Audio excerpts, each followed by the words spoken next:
everyone, I'm Jess and I'm the School Liaison Officer here at Tyne Met. Today is the first in our series of podcasts for National Careers Week, and today I am joined by Chris, who works in the police. So Chris is going to talk to us today about his career, what he enjoys most about it, and any top tips for people who are thinking about going into a career with the police. We'll start nice and easy then. So what is your job title? My job title is a police constable.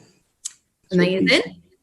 Did you know that you always wanted to be in the police? Was it something that you'd kind of always been set on doing? How did you kind of end up in the job that you're in?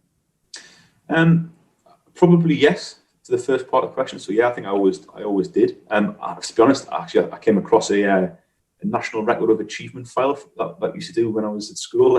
So when I was leaving school, about 15, and in there, I think I'd written that I wanted to be a police officer. No way. Yeah. So it's always been there in the back of my head that that's something that I would like to do. I think though, life as with everybody's lives, kind of takes you on, can take you down certain paths.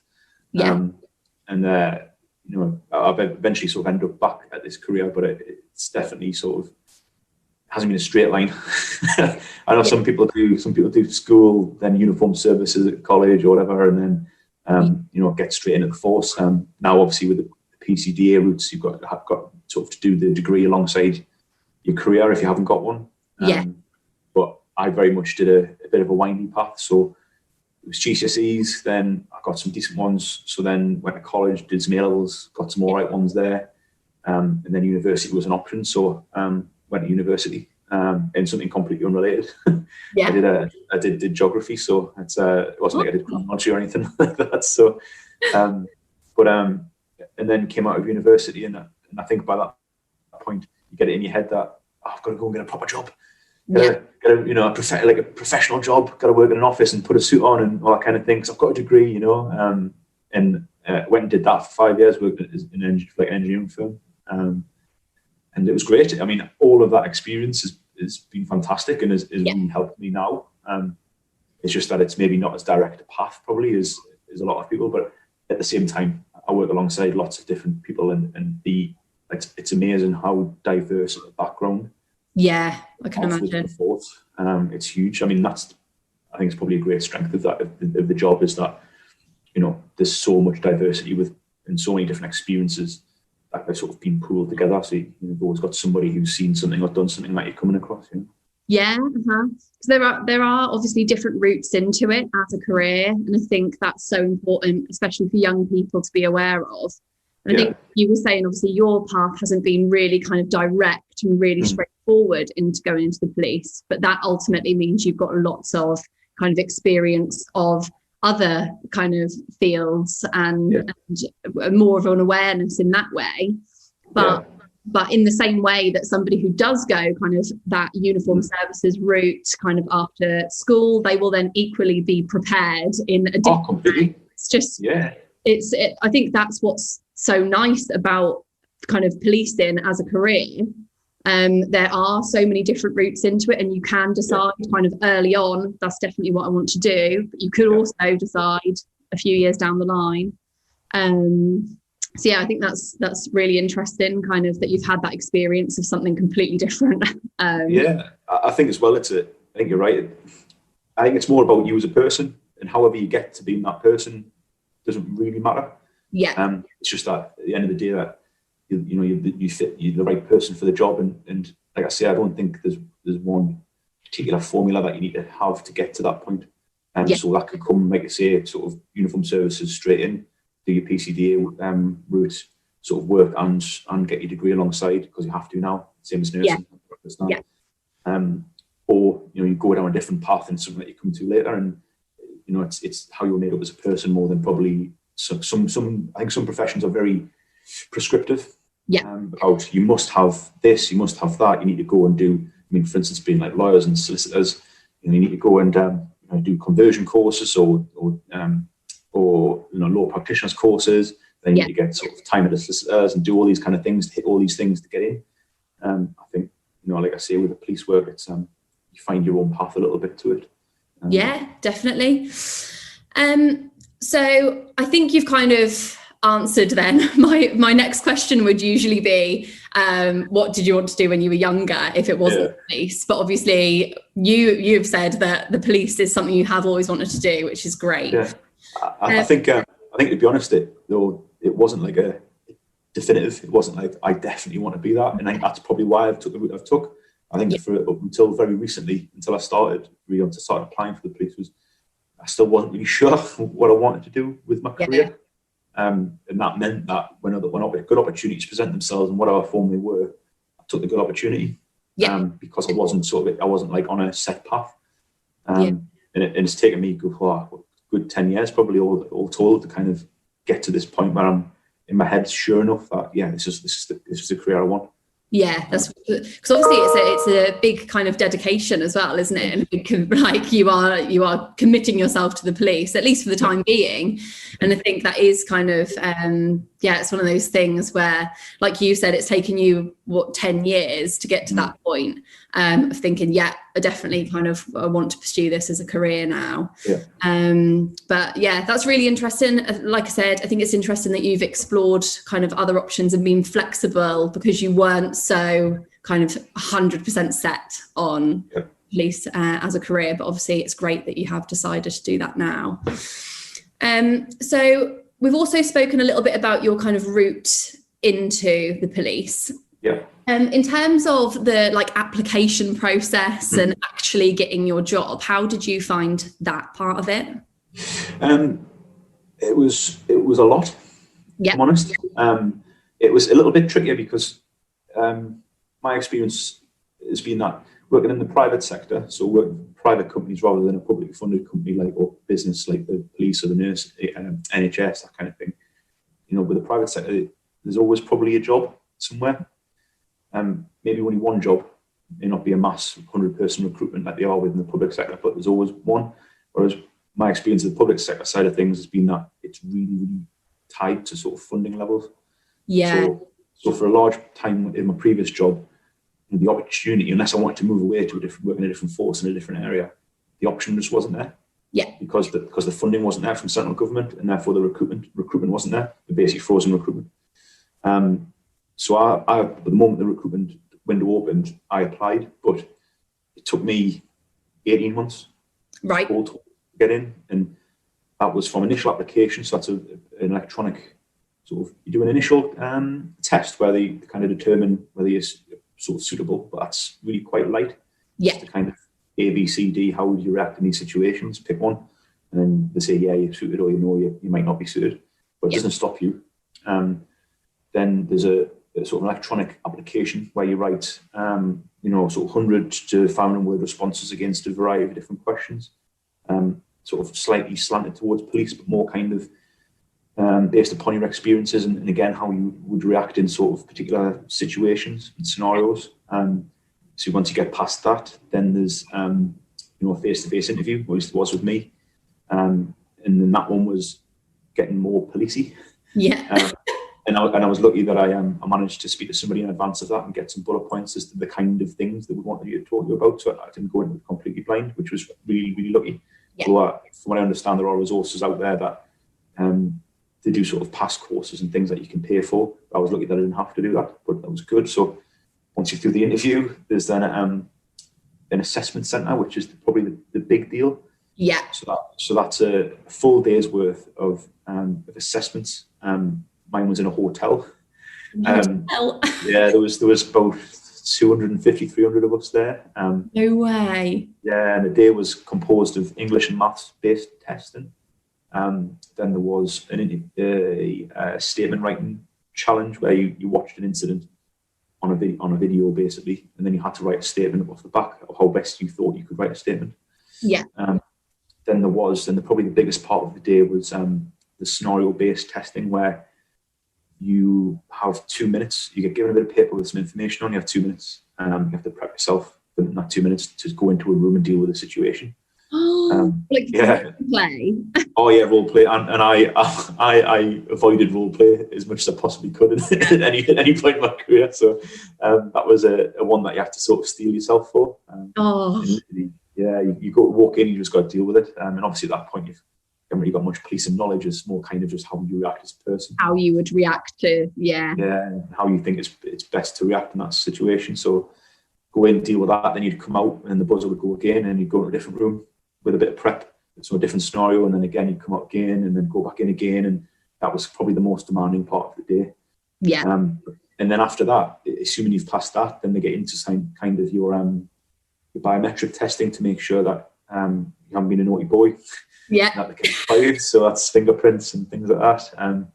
Then also you're into sort of medical testing, fitness testing, all those things to make sure that you're fit and ready for the role. Really, they're not taking on somebody who's going to suffer or going to struggle. With the job. So it's a big deal. It's a big process, and it always feels like there's another step. Yeah. But what I would say is, by that point, at least for me, to get to the end of that, I think you're very sure about what you're doing. So I just didn't have a clue when I was younger. So it's so interesting to see exactly how those things work. So if we move on then and think about kind of your job now, so I imagine there's probably not one answer to this, but is there any sort of typical day? Like what might your day look like? How long are the shifts that you do and things like that? Yeah. Well, my typical day, I mean, my shift patterns are 12-hour shifts spread over 4 days. Well, 4 days of 12-hour shifts. Yeah. So I do four on, 4 off, which is obviously lovely because you get 4 days off, but you work really quite intensively over that period. Yeah. So you need the 4 days. You need the time. We also work 24/7. So right. There are night shifts there. So you might be finishing on your last day, you might be finishing at 7 a.m. in the morning. And therefore, realistically, your first rest day is a bit of a write-off because you're in bed trying to get some sleep. But yeah, so the 12-hour shift, my day-to-day will be, I'll get there early, get changed in my uniform, and then I'll go and get my kit. So, vests, radios, my power spray, all that kind of thing in advance of my shift time starting. Yeah. So I'm upstairs and then logged onto the systems to check my inbox. Right. And see what's come in when I haven't been there, especially if it's the first day back after 4 days off, a 4-day rest day. Because one thing that's probably prevalent and one thing that surprised me a lot about it is the amount of desk-based stuff that you have to do. Okay. You think that, and there is a large part of it is getting out of the station, out on the ground, dealing with people, dealing with incidents, arresting people, all those kind of things, putting the blues and twos on and going to jobs, things like that, going up to hospitals and things, seizing things. But a lot of it is sort of workload management. And so I need to, so I would get my head around. So I get my head around what's in my inbox, what demands are being made of my time. So then when I start my shift, I know that, well, today I definitely need to do X, Y, Z in addition to whatever comes through the door.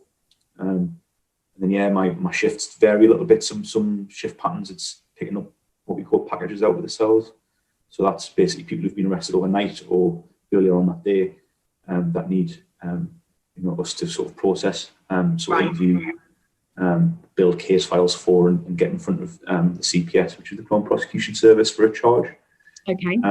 Or it's just reacting to whatever job comes in. Like if there's a high risk missing person, then it's all hands to the pump. You're out the door with the gear on, looking for that person, being tasked by sergeants and things. So I would say it's that there are some constants, but there's a lot of diversity in your day. There's a lot of difference. Yeah. I felt like when I was asking that question, I was like, I'm sure there's not going to be a set like routine that you have. Obviously, you'll have your own kind of personal things that you'll do. And like you were saying, you kind of get there early, get yourself sorted, get your kit on. But then throughout the day, obviously, like you said, it'll be a lot of reacting to things as they come in and being flexible. I think at the core of it, though, it's like any job or anything that you want to do well. It's about preparing yourself and being organised. And at least for me anyway, I need to be organised and have a clear idea as to that have I got everything that I think I'm going to need in my day? What's coming up? What can I predict? If I can't predict it all, that's fine. But what can I predict, and then what can I manage? Yeah, exactly. I used to do that in my old job as well, and that was far less in high intensity, but it helped me there, and it's helped me in part-time jobs in the past, just having an idea as to, what's coming up, what have I got. And I think all those kind of core skills that you develop throughout your sort of education, throughout your part-time work, jobs that you think probably, this isn't a proper job, or this is just a part-time thing to get us a bit of pocket money and let us to go out and about, or spend or buy my clothes or whatever it is. Yeah. Oh, you'd be surprised, like all the things you pick up that Definitely. actually end up feeding in, So I think you're right when you ask the question, it's how long is a bit of string, really, I suppose. But at the same time, there's a lot of core competencies and core facets to my day that I either try to incorporate or are just required to be there to try and bring some kind of order to things to try and get stuff done, So. Yeah. Fab. So if we kind of, if we're thinking about that, then obviously you mentioned that something that surprised you about the role was kind of the amount of time that you would spend at your desk and completing those kind of more maybe administrative things that come alongside the job. So if I move on to kind of my next question then, what is it that you enjoy most about your job? Is there one thing that you could kind of put my finger on? I think that sort of difference, that every day I know there's going to be some constants, but there's going to be a whole load of things that I can't control and that are going to come through the door. And I think that's a huge difference to what I've previously done. I could probably plan my week. I could do a to-do list for my week. Obviously. You can barely do a to-do list for the next 6 hours, this one, because just various stuff comes in. So I think that's probably the best bit. My personal favourite bits are getting out and about, which is why I changed my job, was to sort of not be at my desk as much as I was, because I was working sort of a 50-hour desk job week, or an office job in an engineering firm. So it was to get up and get out. And I think the fact I'm dealing with people as well, and that's a big thing for me. I think not everybody's the same, and so there's a whole host of challenge there. And so I think that's probably the best bit, is you just literally don't know what you're going to get a lot of the time. So huge variety. No, and I think if you're somebody who loves that kind of, like you were saying, a diverse day, and you don't really, you can't plan for everything, and somebody who can kind of work well under pressure and be adaptable and flexible and things like that. I think it's obviously that the police is that as a job. It's very unpredictable and all about reacting to things. I would say though that because of the size of the forces of the police, same as the NHS, I imagine if you spoke to nurses and things, there's probably a job for everybody. And frontline policing might not be the job for that person, but there are a huge number of departments and a huge number of different roles within the police force that either aren't police officers or are police officers, but doing very sort of specific things. And they can often be far more predictable, far more desk-based, far more kind of 9 to 5, Monday to Friday. That's such a good point. There are lots of other roles within the police that people maybe don't immediately think of when you think of kind of joining the police. But actually, like you were saying, there probably is kind of a role for everyone, and a role for kind of the different ways that people like to work and things like that. But often people just think, well, if you join the police, you're a police officer, that's it. And actually there are kind of a wide range of careers out there. So just kind of bringing it back then, obviously the kind of point of our interviews and the point of these episodes each day is really to kind of support young people in thinking about their futures, what they can do as careers, kind of inspire young people, which I think kind of this interview will definitely do.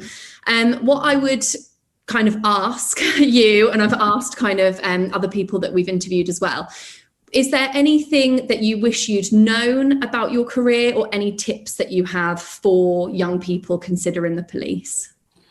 I think given what it is, unless you know a police officer, unless they're a family friend or the parent or something like that, it's often hard to get sort of real information about what the job's like. I think because it's quite a closed doors job, you often only see what is being publicised and what's out on television or what's being put out there with recruitment in regards to the recruitment. So my tip would have been for myself would be try and speak to somebody who does the job day to day and get kind of like a real feel for it. Because I'm not saying that what you see or what you're being shown isn't true, because it is, completely is. They're not lying to you. The job is what you see, but also the job is a lot more than what you see. Yeah. What you're being shown. And it's just to make sure that you're fully aware of, like, you know, lots of the different sides of the dice, really. So you go in as prepared as you can be to make that decision about the career that you want to take. I think that's the same for any job, really. It's if you want to be an accountant, you go and speak to accountants, you try and do work placements there, you try and do that and get as much information about it as you can. And it just that would be a tip for myself. What was the second part of the question? So just kind of anything that you wish you'd known, but I suppose that probably ties into that, really, kind of just knowing the actual breadth of the kind of career and the job role, maybe. I think as well, if you're talking about sort of skills and things, I would recommend to try and develop in advance or during the process would be people skills. Yeah. Anything and everything you do, I think, is you can deal with a person, whether that's a victim, an offender, a witness, a third party. You're going up to hospital, speaking to nurses, you're speaking to members of your own team. Yeah. Speaking to members of different services, all that kind of thing. It's about being able to build rapport, being able to build relationships and have conversations with various different types of people. And that's the biggest thing. On the other side of that, I would say as well, workload management.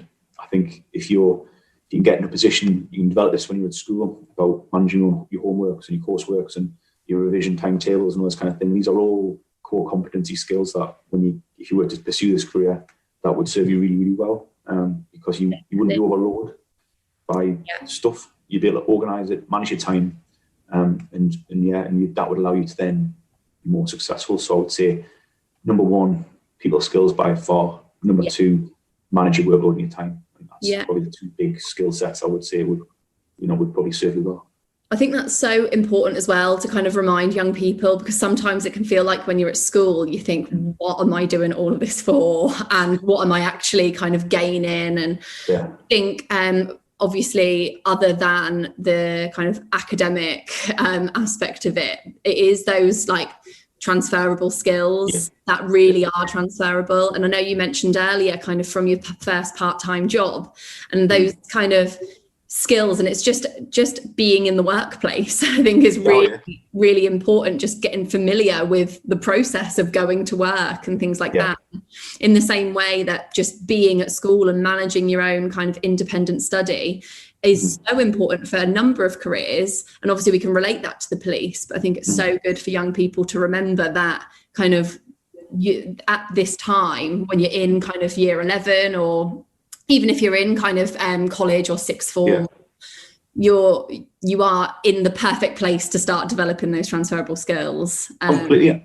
And I don't think it's easy to think when you leave school or you leave your colleges, is that you kind of wipe the slate clean.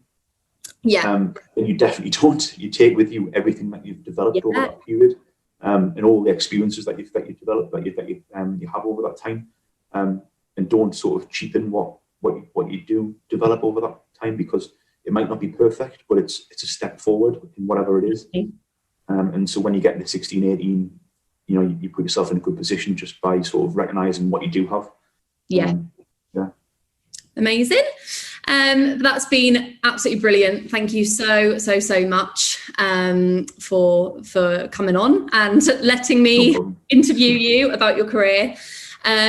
Just for kind of anyone who is listening, if you are interested in any more information about kind of working within the police, I will leave some links in the description of this video.